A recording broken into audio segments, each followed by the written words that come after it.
Hello, welcome to the Obsessed with Pickleball podcast.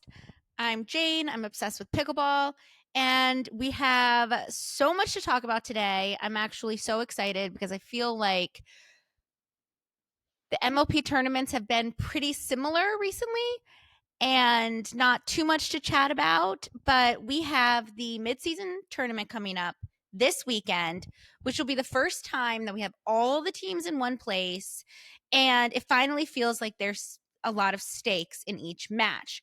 What we've been seeing recently is, some teams kind of fighting for position, but most of the matches not really feeling that important and a lot of blowouts.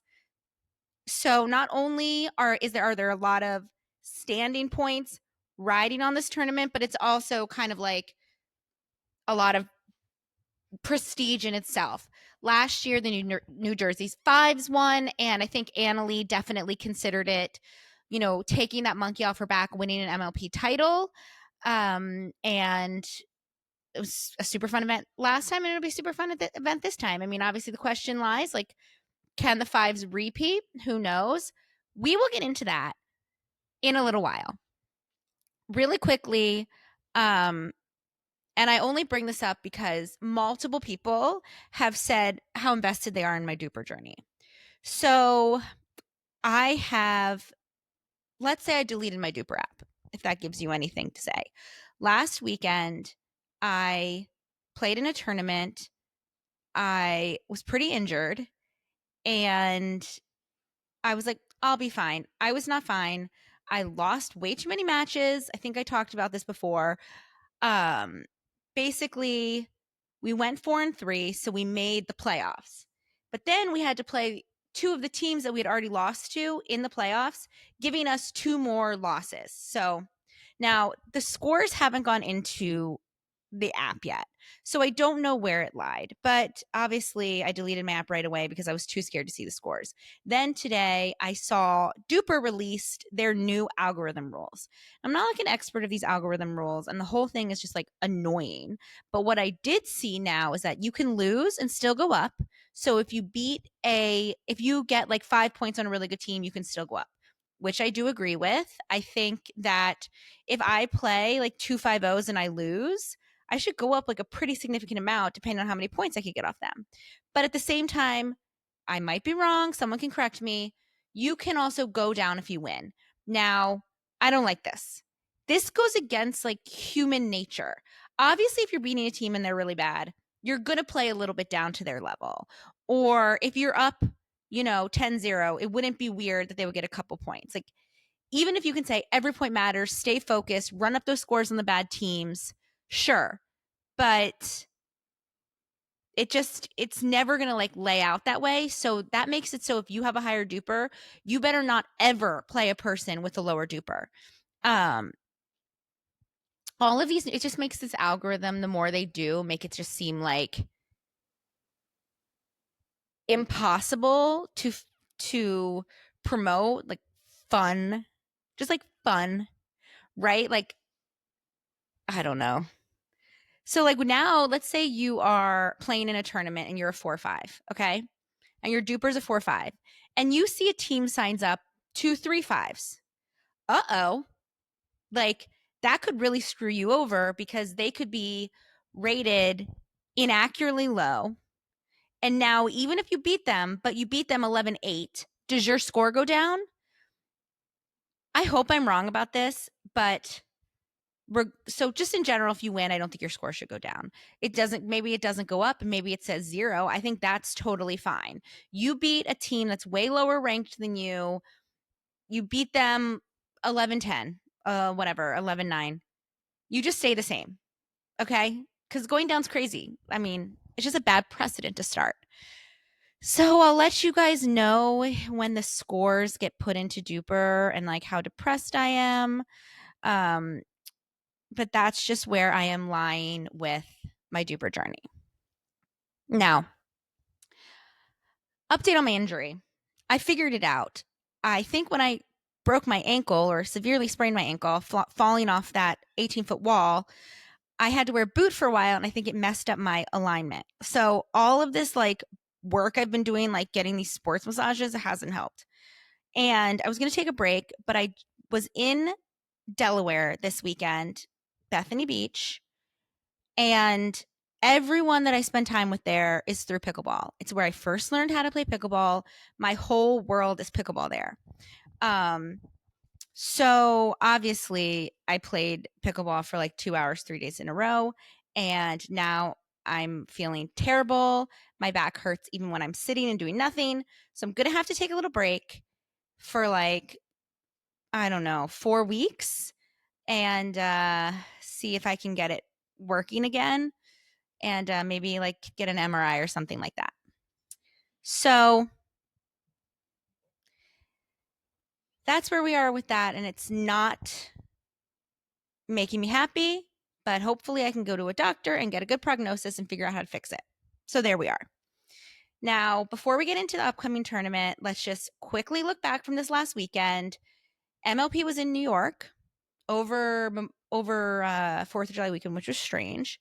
I did keep up with it. I did catch up. I like it because I actually was less busy this weekend than I usually am, so I had more time to watch, where I think some people might have had like family activities or something. But I was mostly this weekend playing pickleball or at the beach, and at the beach I was watching pickleball on my phone, so we're good. Not too much to report on. It was only a few teams. New York Hustlers, Brooklyn Pickleball Club, the two hosting teams, Miami Pickleball Club, North Hogs. Are they in the North Carolina Hogs? Carolina Hogs, Columbus Sliders, and Orlando Squeeze.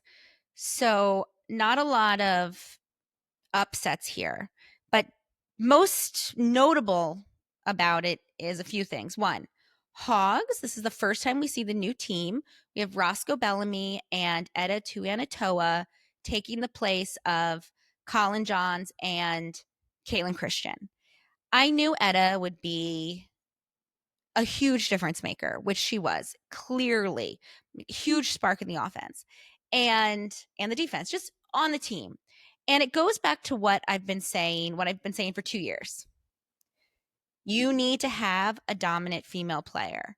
I thought during the auction draft, I do think some other women have caught up to Etta, whereas before I was like, Etta, sometimes I thought she was like a top 3, like a couple years ago.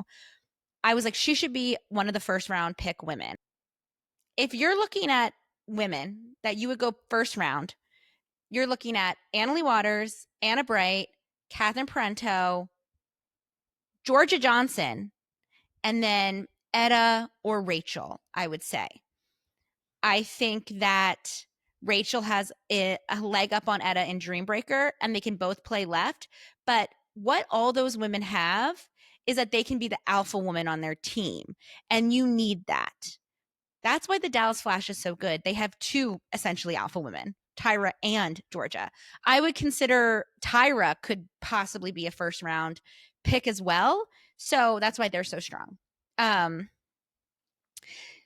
So having Etta was important. Any team that did man, I'm sorry, like Orlando, this is why you can't get past this hump, is you can't go dude. And Fed, then Dylan, I think it's coming back to bite them if their women's doubles team can't win. And yeah.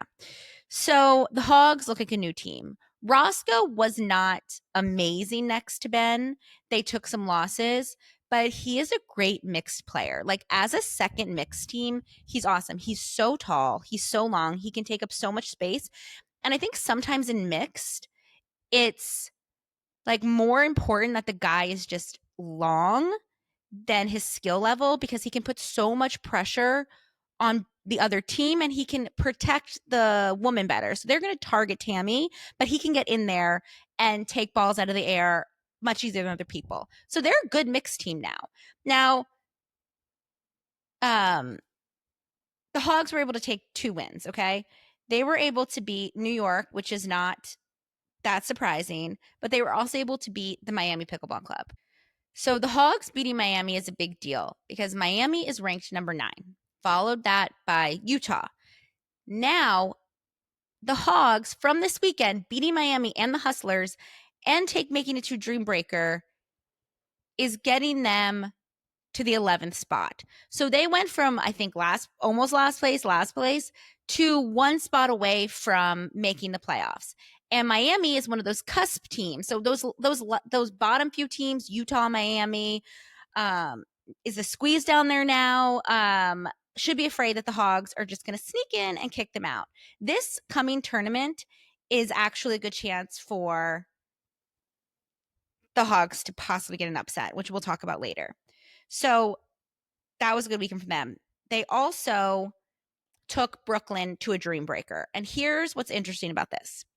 There is still a DreamBreaker issue on the Hogs. They have a DreamBreaker issue with Etta. Now, Ben and Roscoe are both great at singles. Tammy isn't an amazing number 4 singles player. I mean, like some teams have like Tyra as their number 4 single player or Leia as their number 4 singles player, but she's not a bad number 4 singles player. But Etta's not a number 3 singles player. So that is an issue there. But what we do see is that they can get some of these matches and take down these other teams. And I don't want to go to DreamBreaker against Ben regardless. If Etta can steal a couple and Tammy can hold her own, they could beat you in a DreamBreaker. DreamBreakers are so unpredictable. So Brooklyn was just able to squeeze out that DreamBreaker win. It's going to be interesting to see if Carolina can somehow sneak their way past Orlando, Utah, or Miami and put Ben back in the mix of things where he can get another MLP title. Now, do I think that team has the capability of beating one of the top 6 teams? No. It'll still be interesting if they make the playoffs at all. Other things, Columbus Sliders and Brooklyn Pickleball team did not play each other. So they both went undefeated for the weekend. Obviously, Brooklyn cut it a little close, but the Sliders looked super dominant and are kind of proving to why a lot of people thought they were the number 4 team. I also thought they were the number 4 team and do stand by that. I don't think it's weird that the Mad Drops beat them. I think the Mad Drops are a team that can beat anyone, but I think in terms of being able to beat any team, Columbus is better.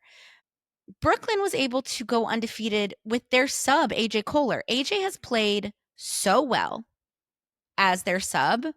It's kind of crazy to think about what's going to happen when Deckel's back.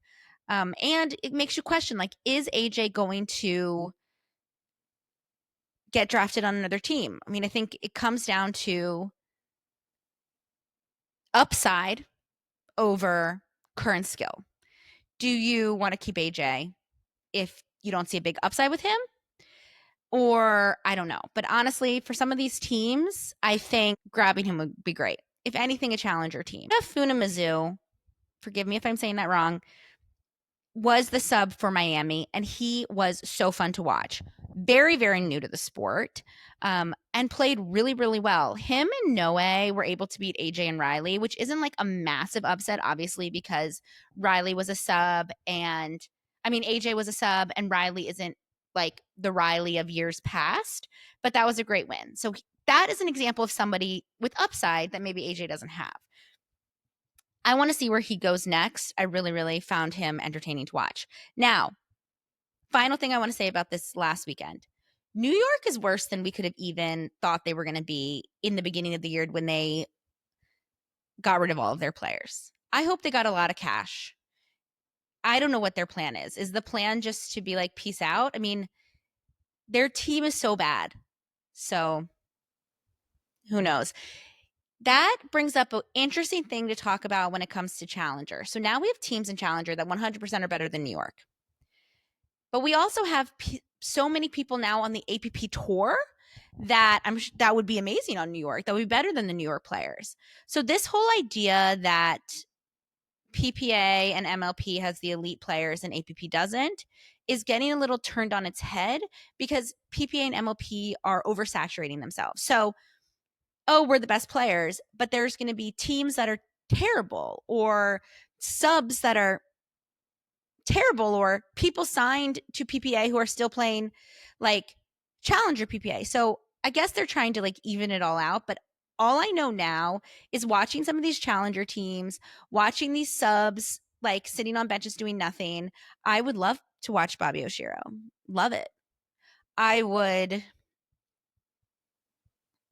love to see some of these other APP players who aren't there playing challenger or being the ones off the bench. Shout out to my friend Christine Maddox, amazing pickleball coach and pro, who won gold in mixed at last week's MLP APP tournament. Very, very proud of her. Okay, this upcoming tournament's the mid-season tournament. Now, if you don't understand what's going on with MLP, because it can get a little confusing, it used to be that there were several events throughout the year, and at those events, every team would be there. They would do pool play, so 3 different pools you'd play, and top 2 would come out. There would be buys, and then they'd have a playoff on like the last 2 days. Now, I'm probably doing the math wrong on that. If there were 4, I don't remember that, but that's the structure. Then they switched to this new traditional, following other sports, regular season versus events. I don't love that. I loved the events. I think we are getting oversaturated. I think having events that are boring, seeing people, no one in the stands, like having nothing to like feel like every weekend is important, does take away from the magic of MLP. But you guys know how I feel about the decisions being made and why they're being made. Again, I will be writing a thesis paper on it. It will be 150 pages, and I'll send it to everyone. Now, this season, we have the regular season, which is all these mini events. And that is all going to accumulate into an end of the season tournament where only the top 10 teams make it. That is why we're looking at that little cusp area, seeing if North Carolina can sneak over the line past Utah and Miami, because again, right now, those are the 10 teams making it. But this weekend is the mid-season tournament where everyone gets to play. And I think the difference, I could be wrong, is that in the finals, it's over 2 weekends and everybody plays 2 out of 3 matches. So this is just 1 weekend, so everyone will just play 1 match. So that's why we saw last year, the semifinals, the finals, all 2 out of 3. So Dallas and the Fives played each other 3 times in the finals. It's going to be insane. It's going to be really fun. It starts tomorrow, Wednesday. I filmed this on Tuesday with Challenger. Now, with Challenger, the Las Vegas Night Owls are the clear favorite. They did fall to Colin Johns and his Bay Area Breakers last weekend, which was annoying because I got almost perfect on my Maddie Pickle score. Like, how was I to know that Colin Johns would suddenly like win something? So I still think the Las Vegas Night Owls, maybe that win was good for them and they'll win. I don't think that, I think with Brooke Buckner and with Brooke and Zoe, you have a very good chance of winning because they're such a strong women's team, and you know how I feel about the women's teams. Okay, so then on Thursday, we start with Premier. I'm going to go through quickly the bracket just so that there's some context to what I'm saying. So it's a traditional bracket, just like you'd have in like a March Madness. And the top 2 seeds are the Dallas Flash and the St. Louis Shock. No surprise. So they're on separate brackets of each other. So now if we look over, if we start up with Dallas, they're going to play the New York Hustlers first. Then they'll play the winner of Utah and Orlando, which will be an amazing game. And then Columbus is the number 4 seed, so they play Carolina. Upset there. And then they'll play the winner of Atlanta and Brooklyn. That's automatically a good, whoever comes out of that. And then the winner of that will presumably play the Flash. We can expect that. Other side of the bracket. St. Louis Shock play SoCal. We can assume they'll win that. And then Texas and Chicago play. So St. Louis will play the winner of that. Chicago could make an upset, but I doubt it. I think Texas will take that. And then at the bottom, the Fives play Phoenix. I expect the Fives to win that. And then can you imagine if the Phoenix Flames were able to upset the New Jersey Fives? Let's quickly talk about how that could happen. Women, no. Annalie wins. Men, can Jack Sock and Tyson McGuffin beat Zane Evertill and Will Howes? Yes. If anything, if we didn't know anything about MLP or anything like that, I would say 100% they could. But Will and Zane have been playing very well. Then we move to the next one. And if Jeannie's playing, then the Flames are screwed. But if somehow you can get Jesse and Tyson against Zane and Megan Dizon or Mari Humberg, there is a chance. I think usually I would say the fives would want to put their best, their Annalise Will House team against the worst of the other team to snag that one, assuming they'll take men's or women's, go to a DreamBreaker, win in a DreamBreaker. But in this case, they might want to just trust that Zane and Megan or Mari can beat Jack and Jeannie, who have no wins, and want to just secure both mixed doubles. And I'm kind of under the impression that the home team will be the one with the higher seed. That's what I can assume. So that's that. But if it goes to a DreamBreaker, you never know. If Tyson and Jack can get a bunch of points, and then Jeannie can steal a few from Annalie, and if we're playing Megan out there, can Jesse steal a few from Megan? It's possible. It's very, very, very unlikely, but I want to say crazier things have happened, but I actually don't know if anything that crazy has ever happened. So I can't say. Okay. Anyway, then the final little bubble, we have Miami playing LA. So I do expect LA to beat Miami, and then they would play the fives. So on that side, St. Louis versus Texas, fives versus LA. The upset there, I think, that we have is potentially the Mad Drops versus the fives. And I'm going to get into all of that. So that gives you kind of like a context. So do I think that Dallas and Shock will both make it to the semis? Yes. I think meeting them is going to be between the Brooklyn Sliders and, the Brooklyn Pickleball team and the Columbus Sliders to face Dallas, and then the Mad Drops and the Fives, one of those two teams, to face the Shock. And there are some places where I could possibly see an upset, but we'll get into that. But if we're just looking at these top six, Brooklyn versus Sliders and Mad Drops versus Fives are awesome matchups. I think that those four teams are paired with their similar teams. Like Brooklyn and Columbus are very similar, where Mad Drops and Fives are very similar. So Brooklyn and Columbus both have like very well-rounded teams with some holes in singles, and where any of their teams could win any game. But this is how I think it would shake out. I think the Brooklyn women win over the Columbus Sliders women. Then I think the Sliders men win over the Brooklyn men. So now the mixed teams are where it gets tricky. Andre and Paris versus Declan and Rachel could go either way, to be honest. Declan plays really, really well. I hope he's better by now. And then CJ and Leia versus Riley and Jackie.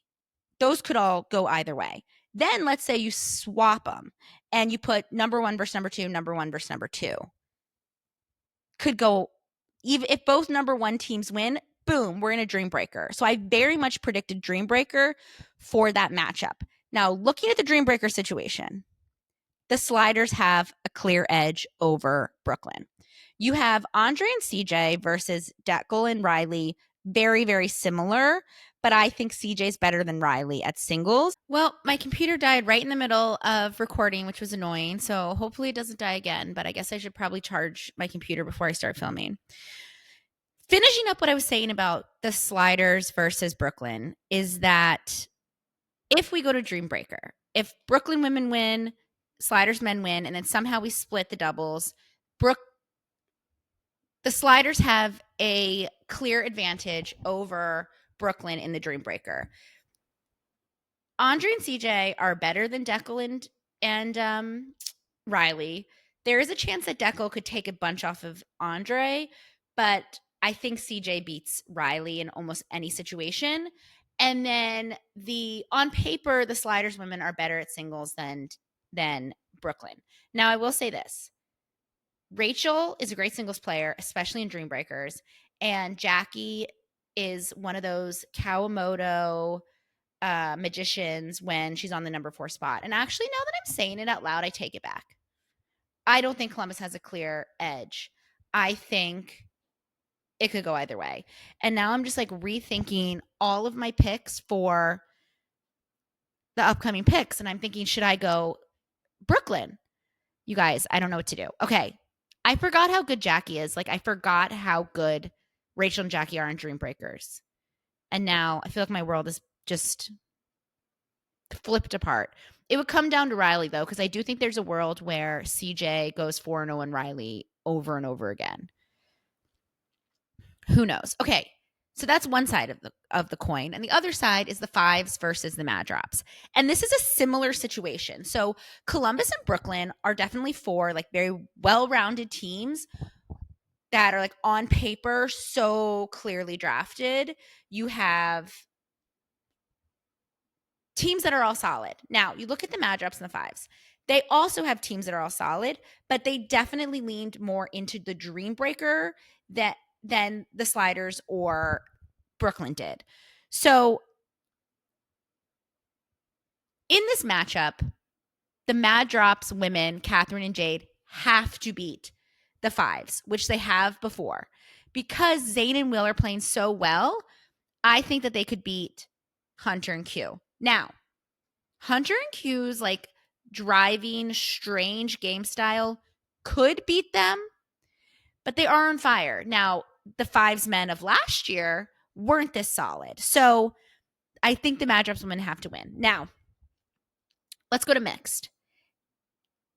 The Mad Drops, Q and Catherine, or Hunter and Jade, both teams should be able to beat Zane and Mari or Megan. It's hard to even say which one of those two teams is stronger because I don't think QD is very good at mixed, but he has more firepower, and Kim and Catherine are technically the number one team. So I think if the fives women can win, it gives a very good shot for this going to a DreamBreaker. And in the DreamBreaker, it's anyone's game. The Mad Drops men have an advantage, a big advantage to the fives men on paper, but again, it's DreamBreaker. Will and Zane can knock off 4 easy. And then we can assume that Anna Lee is going to take a bunch off Catherine. But I assume Jade would beat Megan in the DreamBreaker pretty easily. Now, this is where we get tricky with the fives. Who do we play in this matchup, Mari or Megan? Now, if you're assuming that it's going to go to a DreamBreaker, maybe you play Mari because she's better at singles. And if you're looking at the women's doubles matchup, if Mari plays left, which she prefers, and Anna Lee plays right, that puts Anna Lee directly across from Catherine.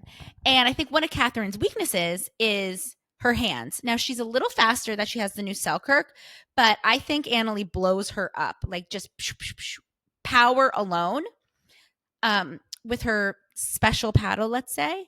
So it might be better for the fives to play Mari. Now, Jade and Catherine just need to keep the ball away from Anna Lee, but Mari's backhand dinks are her best shot. So it might weaken Catherine's advantage that she might have inconsistency and dinking. Who knows? I personally think Mari's a better choice in general in MLP than Megan, but I just have always I think people see the good things that Megan does highlighted over some of her weaknesses. So I think Mari's a little more clutch. The problem is we saw her kind of break down in last year's final, but I think she is a stronger, more confident player now than she was last year. And if I was the fives, I would go with Mari. Great. The problem is if you win, do you want Mari against the Shock? You'll probably go to DreamBreaker in that too. If anything, I don't know. But then you have to think Zane and Mari haven't practiced in a while. And in that situation, they put Mari on the left, Zane on the right. That will be hard to navigate. It's a tough one. It's going to be a tough one. DreamBreaker, anything goes. If Hunter and Q can take a lot of points, even if Anna Lee does everything against Catherine, takes all the points, Jade should be good. It can go either way. It's tough. I mean, I'm going to go Mad Drops on this one. And I don't know if that's just because I'm a Mad Drops fan, but I'm going to go Mad Drops on this one. Now, if Dallas meets Columbus, like let's say Columbus beats Brooklyn and Dallas meets Columbus, their DreamBreaker is going to take them home. If Dallas women win, and then J-Dub and Georgia go up against Leia and CJ, they win.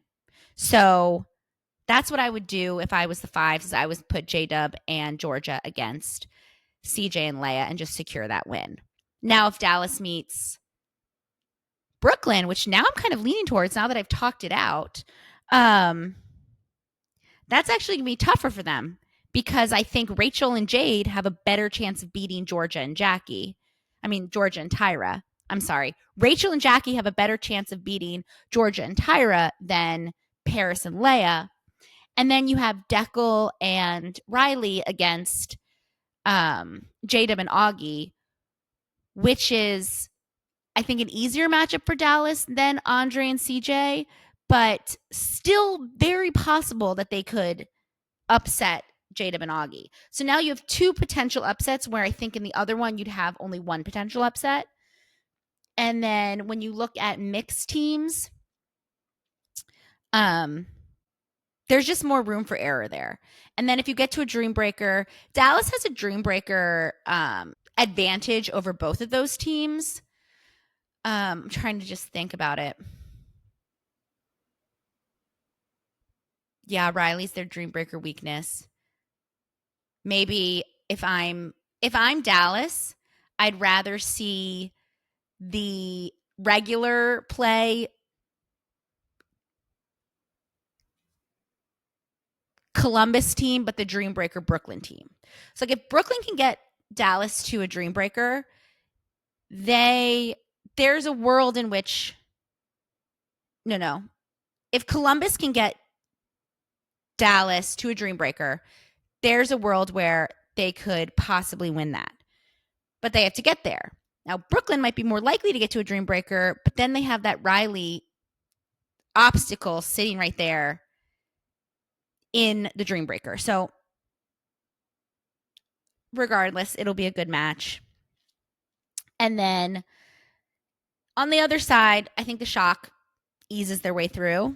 And the Fives lost to the Shock previously, and the Mad Drops beat the Shock. But I think that triangle can go either way. I think the Shock are going to have a real bone to pick with the Mad Drops and want to win that game. And I think at the same time, the Fives are going to feel that way towards the Shock. So let's say the Fives beat the Mad Drops.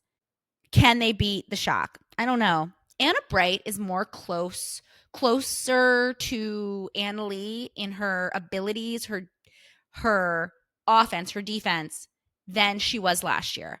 So Anna Bright and Kate Fahey against Anna Lee Waters and Mari or Megan is a great matchup. And I think Anna and Kate have the advantage there because I think Kate keeps getting better and better, and they have chemistry. Also, Kate just switched back to Yola, and I do think the Yola paddle is better than the Pro XR. So then we look at men's, and Hayden and Gabe, I think, beat Will and Zane. But again, Will and Zane have been playing very well, so I don't know. And then you go into mixed, and I think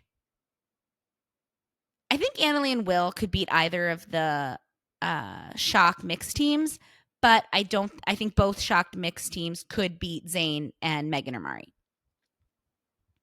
We go to a DreamBreaker. That would be a very, very tight DreamBreaker, actually. One of the tightest DreamBreakers that I think I can imagine. I think H and Gabe have an advantage over Zane and Will, but not really because it's a DreamBreaker and you never know. Zane and Will could come out firing. They're great DreamBreaker players. And then Annalie has an advantage over Kate slightly. Kate can get a lot of DreamBreaker points, but then Anna Bright has an advantage over Mari or Megan. I think Mari could sneak some points off of Anna Bright. So it's very, very close. Now, let's say the Mad Drops are able to beat the Fives and they go. How were they able to beat the Shock in the first place? Well, Catherine and Jade beat Anna Bright and Kay Fahey. That's going to be tough to do twice, but don't bet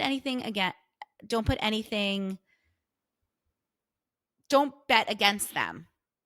necessarily. Then we look at men, and Gabe and Hayden beat Hunter and Q, which I think they would probably do again. But depending on how the mix line up, I think if you put Gabe and Kate against Hunter and Jade could pull it off. So I do think it'll be more difficult for the Mad Drops to make it to a DreamBreaker, but I think they have a better chance of winning the DreamBreaker. I think Mad Drops men take it over Fives men. I think Kate takes a bunch of points off of Catherine, but Catherine is playing really, really good singles. She's just not a great DreamBreaker singles player.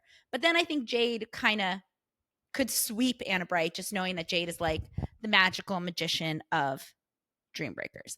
Now, one team we haven't really been talking about much is the Ranchers. So the Ranchers had a DreamBreaker issue, but they've traded Etta for Caitlin Christian. So can the Ranchers kind of regain? They were like at a time thought to be maybe number 4 team. Can they make any kind of movements here? Let's say they beat Chicago and they go up against St. Louis. Let's say Ranchers men beat Shock men. Shock women beat Ranchers women. Where do we go from here? I guess you could say that this could very well go to a DreamBreaker if one of those two teams can beat Kate and Gabe, which they could. I would say Tina and Eric Onsens is a great matchup for Gabe and Kate. I don't know what's going to happen with Christian and Caitlin Christian as the number 1 team. But Etta and Christian weren't delivering either, so I don't know if it's that big of a difference. Now, they go to the DreamBreaker, and it's definitely closer now that you have Caitlin Christian. Caitlin, it's a better matchup for Kate Fahey. I think Tina and Anna Bright. I think Anna wins most, but Tina could win some. And then Eric and Christian are really good singles players to go against Hayden and Gabe. So that's a really close DreamBreaker. If one of those mixed teams can snag it, and you need Christian and Eric to beat Hayden and Gabe, that's tough. So I don't think they'll pull it off, but I actually think in this situation, looking at this lineup, I think it's better for them playing these top teams to have improved singles. At this point in this top 8, there are so many ways to get 2 games and then make it to the DreamBreaker. As I said in my last podcast, it is way easier to steal 2 games, especially in a 2 out of 3, and put yourself in a DreamBreaker than it is to win all 3 and have no DreamBreaker team. I just think once you get to those top teams, there's too many ways to get to 2. So you want to have the ability to steal 2 and a DreamBreaker team. Of course, you have to be good enough to get 2, and it would be better to get all 3. But I just think that the move Texas made was very good for them. Okay, other potential upsets. Yeah, I do think Dallas. Sorry, going back for a second. If the Shock make it through, they're probably the team that has the most odds of beating the Flash. But I do think the Flash take it. I think that could honestly go either way. They're super evenly matched. I think the women are pretty evenly matched. I do think Georgia and Tyra take it, but Hayden and Gabe could take it over J-Dub and Augie. I think Georgia and J-Dub win. It's going to come down to J-Dub. J-Dub needs to deliver what he can. Okay.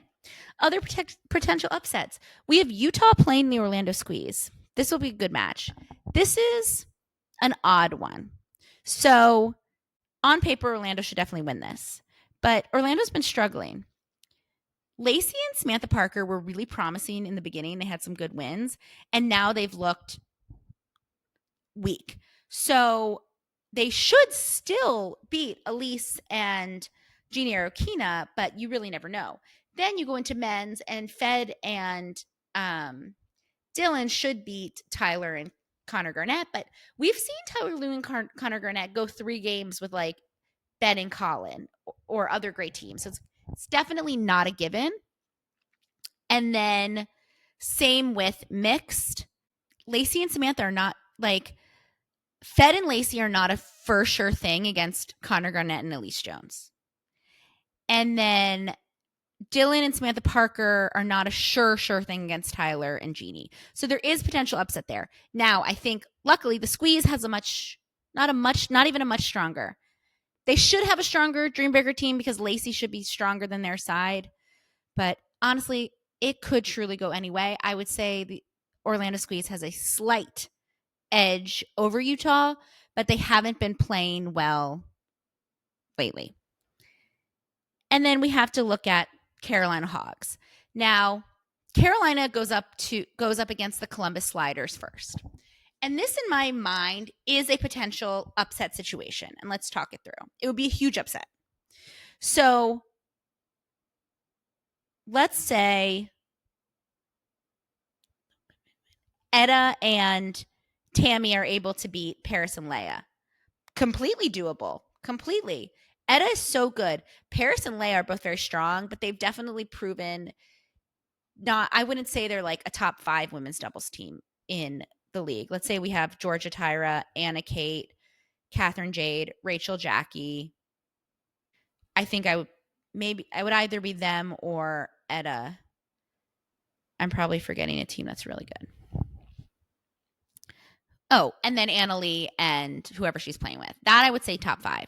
So I think Etta and Tammy could beat that team.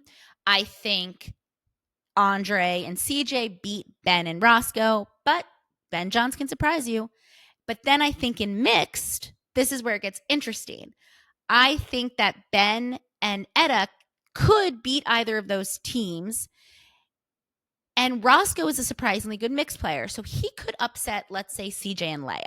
Now, it depends on what Andre and the Columbus Sliders want to do. Do Andre and Paris want to say, okay, it's going to be a wash. We'll take down Roscoe and Tammy?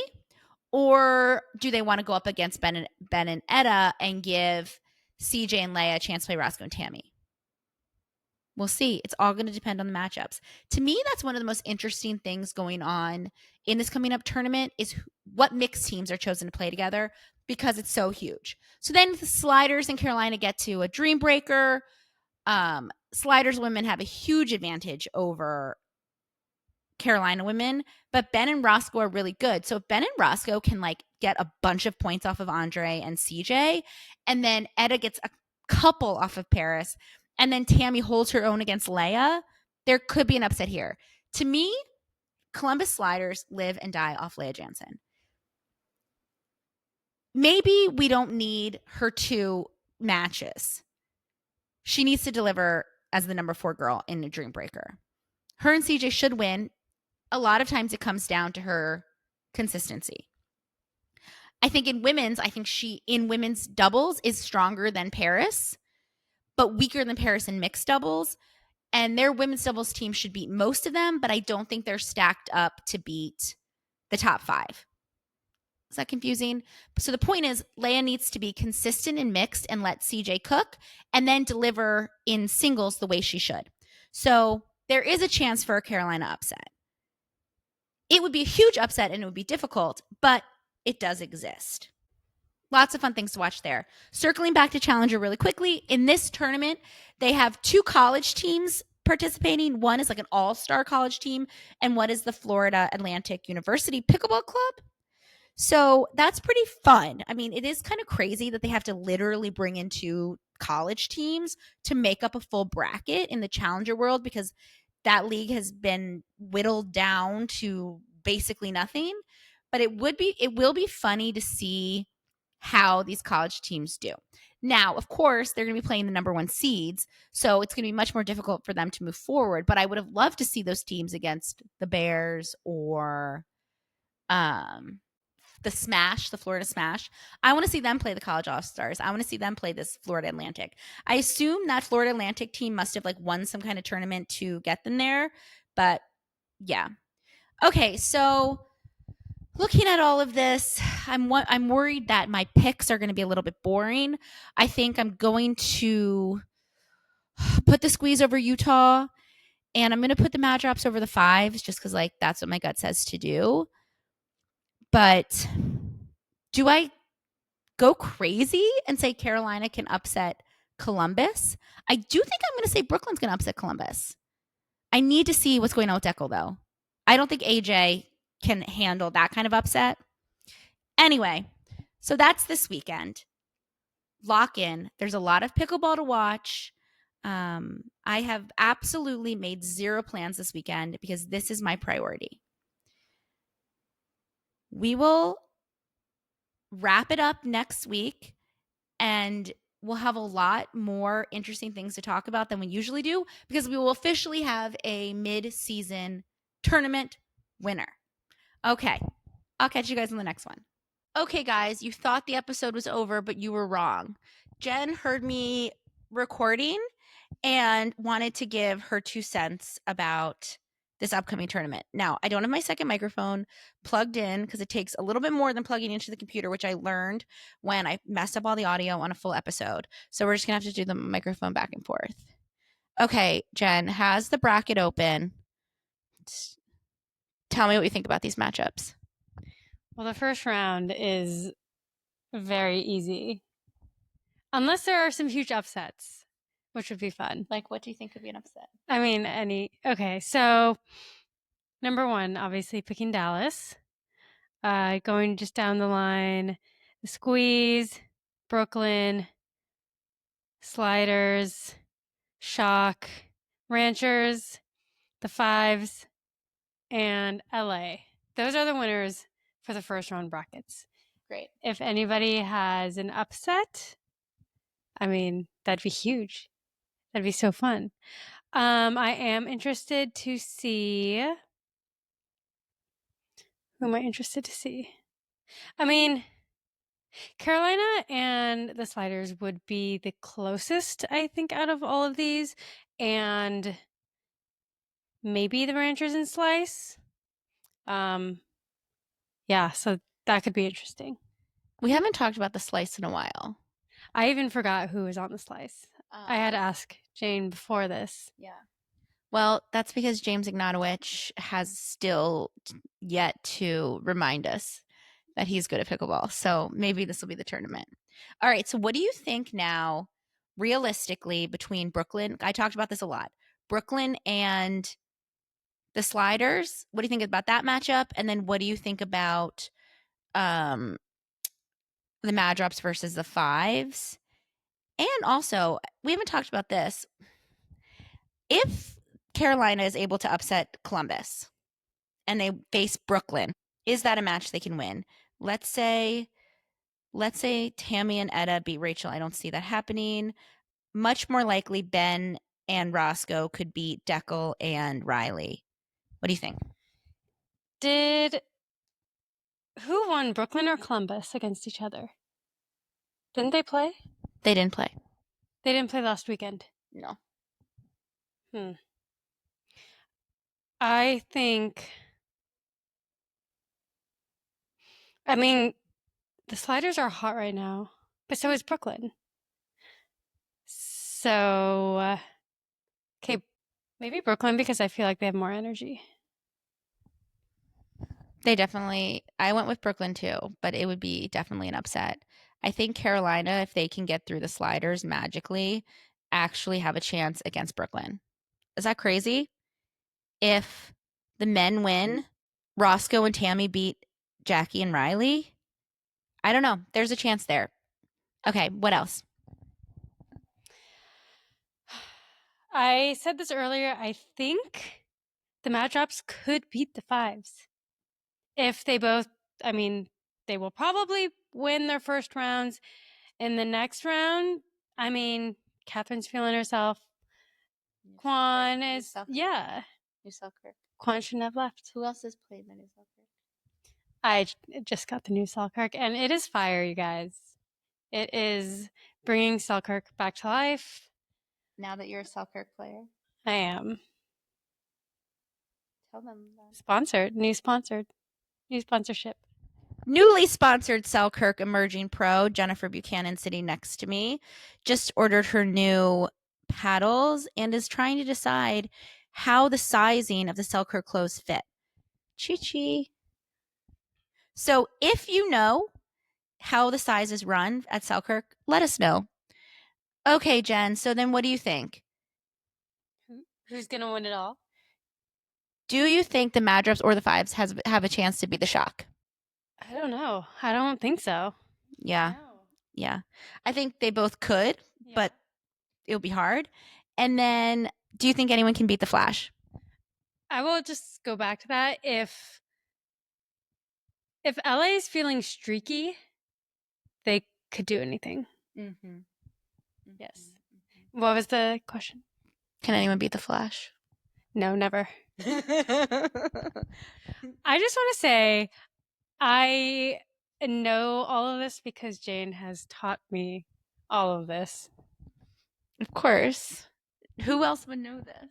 I did not watch professional pickleball. I did not even know the difference between MLP and PPA.